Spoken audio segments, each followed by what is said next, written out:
And let's just jump into that. So, women's role for a greener world. Now, first of all, I have to specify this one. What I mean by the word green. So I don't mean the color green. And why? Because even today in March, if we drive through the countryside, we can see a lot of green. But this lush green pasture, this is actually a desert which supports very little biodiversity, very little life. So grassland in Ireland should look more like that, much more grey and brown. Also we can see a lot of woodland in the Cavan, but it's mostly conifer plantations which contain usually only one non-native species, and again there's very little life in there. So Irish forests should look more like that. Now, we can also see lots of hedgerows, and the hedgerows are praised all the time, but most of the hedgerows in our countryside are in a very bad state. They don't play their ecological role anymore. They're usually cut too severely, too short, and many of the hedgerow, it's just collection of separate shrubs and trees. So a proper healthy oh my God.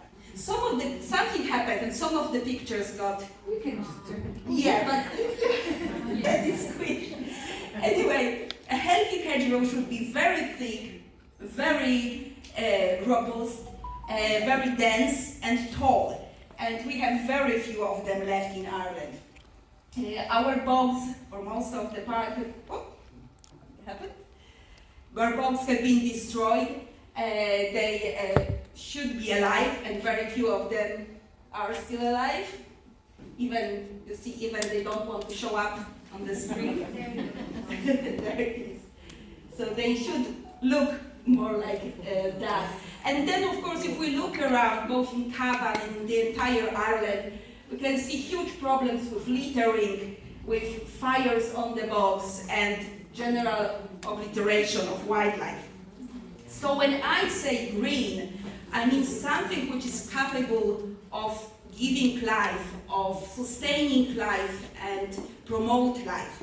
And it doesn't have to be in color green. So who are the green people? People who live green.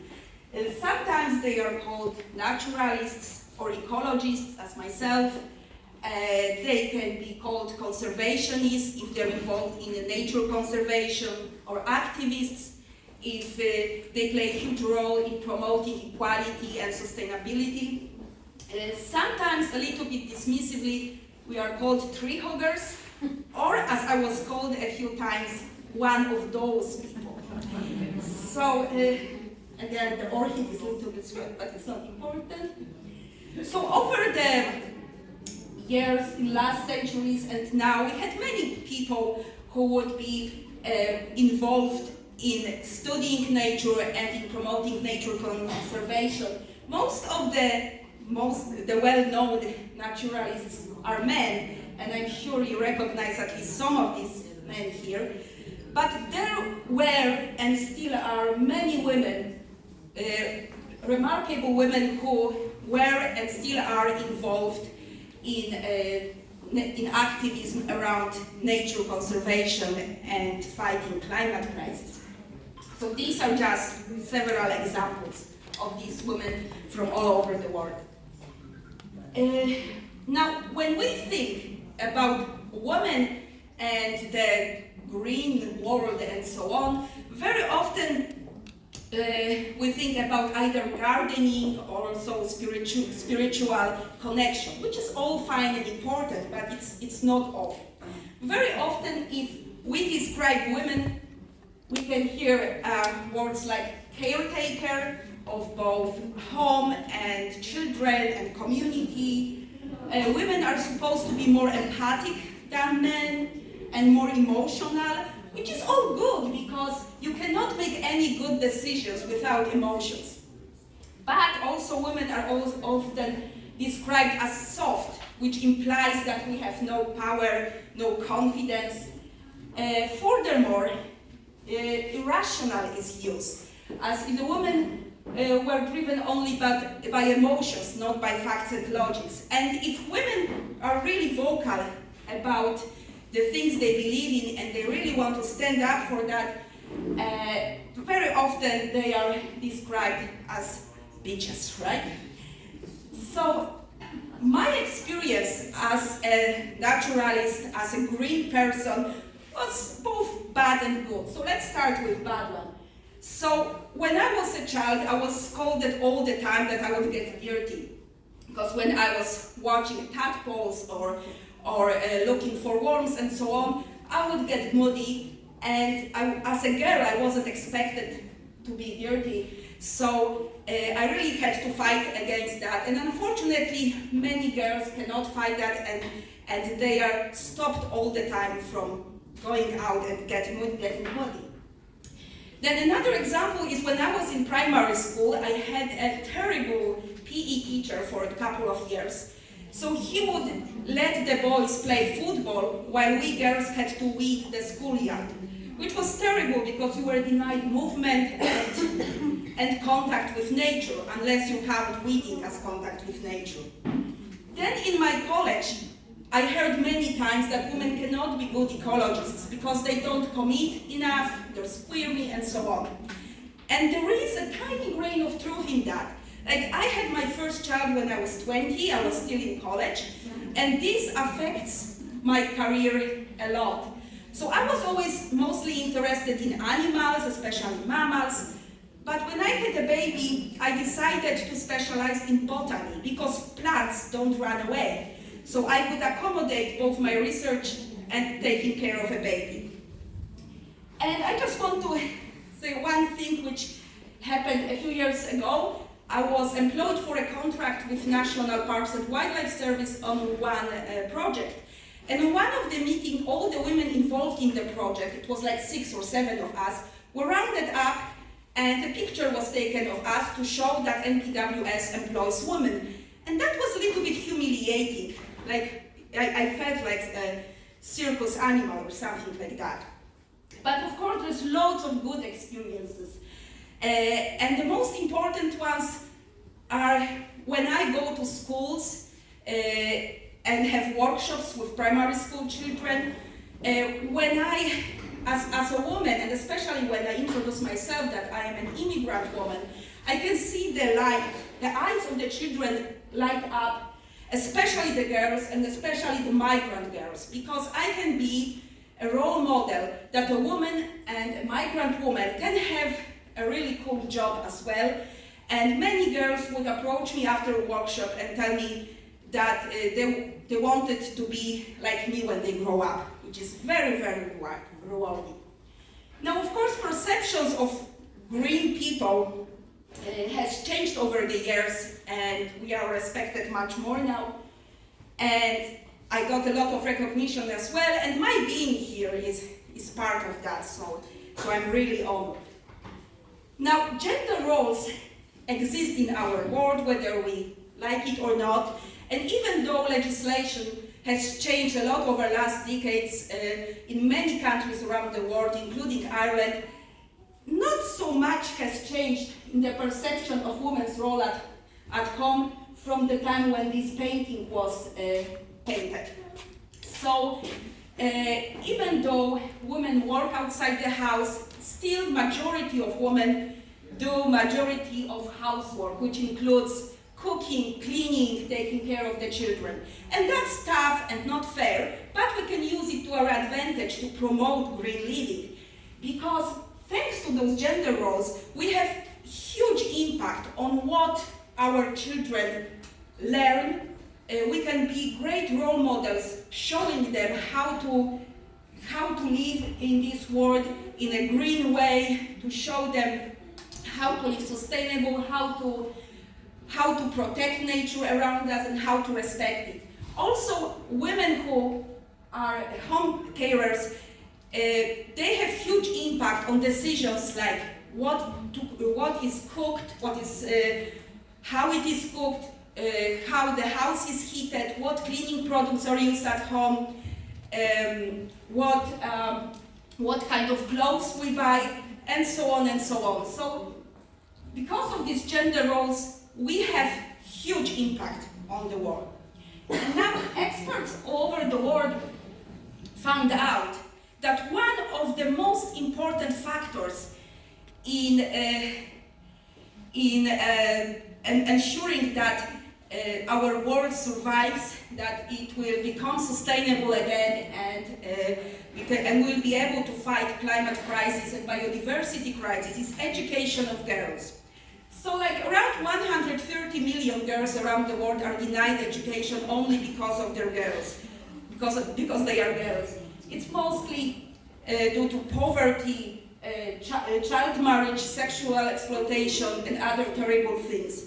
And if we provide girls with education, especially with these green skills, that will have huge impact on the world. So one thing is that girls and women are half of global population, 50%, so there is so much potential for skill and knowledge in that. And the other thing is, again, coming back to that, those gender roles, these girls will be mostly responsible for raising the next generation. So they will be able to change the world in this way as well, and they make so many decisions in the house. And what can we as women have, what impact, green impact, we can have every day? So I'll just talk to a few examples from my life.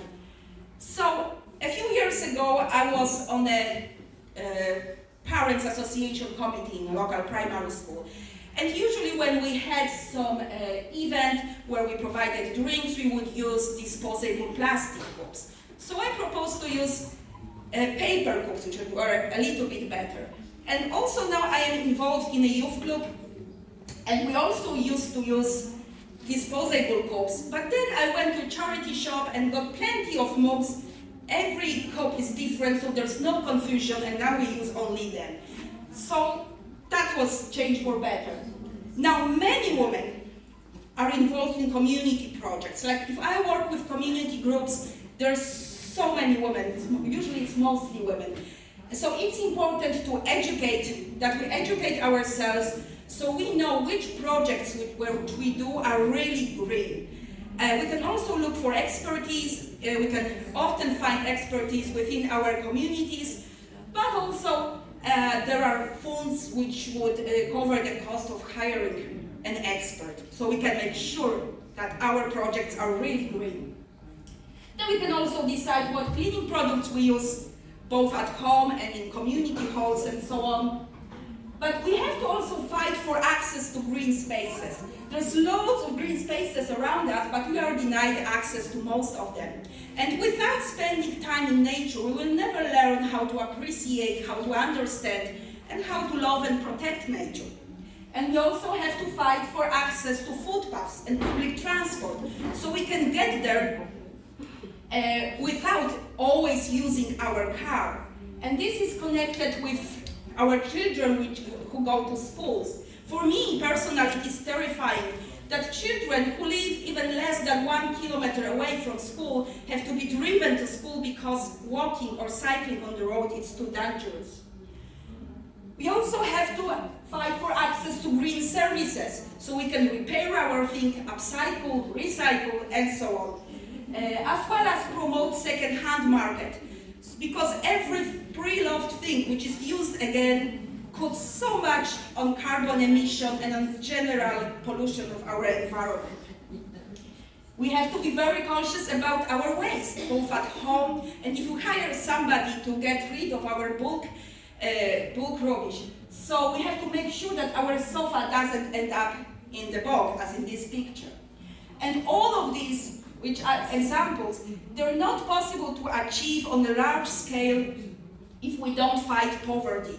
This is crucial because we cannot expect anybody to be green if they cannot pay their bills. So fighting poverty is one of the most important things in the world if we want to live sustainably. And on top of that, voting. Voting is a huge thing because this way we can try to influence the decisions made on the local government level and national government level. Now, myself as a non-national, I can vote only in the local elections, but it's still very important, and registration for local elections is very straightforward, it's online, takes only a few minutes. So if we come back to that slide, we should leave the caretaker, emphatic and emotional words, and they should be applicable for all people, not only women, but also men and non-binary people. But we have to cross out soft and replace it with confident in what we want to do, cross out irrational and change it to inform. We should educate ourselves and look for expertise, listen to experts, and of course we have to cross out the bitch word and change it into leader. So we cannot be afraid to be leaders. It can be only at our homes, at our community groups, but it can be nationally and globally as well.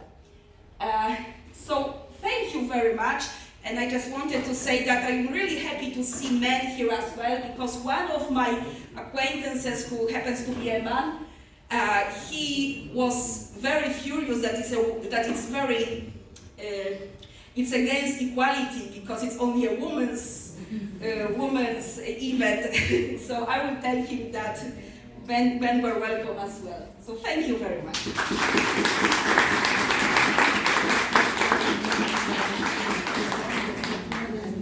Thank you very much, Goska. If you have any questions for Goska, you can ask now. May we request the people who are in the back to please keep quiet, because some people came actually to really